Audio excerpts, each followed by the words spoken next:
This week's Torah portion is called Parashat Kedoshim. Kadosh means to be holy, to be sanctified, to be dedicated to God, something that is above the mundane, separate from the mundane. At the very beginning of time, when God created the world, God created all of creation and then rested, as we know, on the seventh day. And God imbued that seventh day, that Sabbath, with holiness. Shabbos, Sabbath, is a holy day because God gives holiness to that day, independent of how we act. We can tap into it, but it's independent, inherently holy.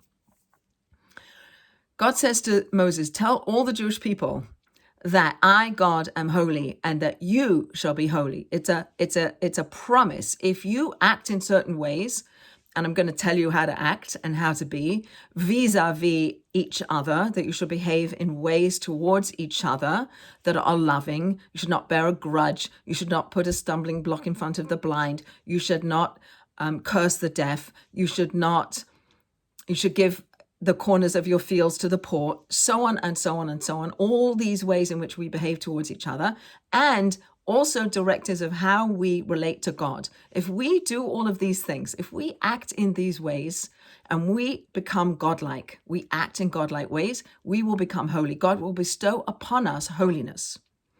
Each one of us has a holy soul, a holy neshama, that is a breath of God, that we have inside of us inherent holiness, that we have the potential to actualize. The Kabbalists teach that in order for us to achieve this maximum amount of holiness, this connection to God, we have to be one. We have to be united as a people, that this soul that is the Jewish people, the one soul of the Jewish people, that we all have a piece of, that when we come together and we have that interconnected oneness, that we will be able to achieve the holiness that God wants to bestow upon us. So we have the concept of holiness in time with the Sabbath. We have a concept of being a holy people, and we have a concept of holy places. The land of Israel is considered to be a holy place, inherently holy place that we can tap into. So our goal in life is to aspire for holiness, to act in godlike ways, to be a people that is connected to God, that brings light and goodness and love into the world. The nations of the world may not see that in us.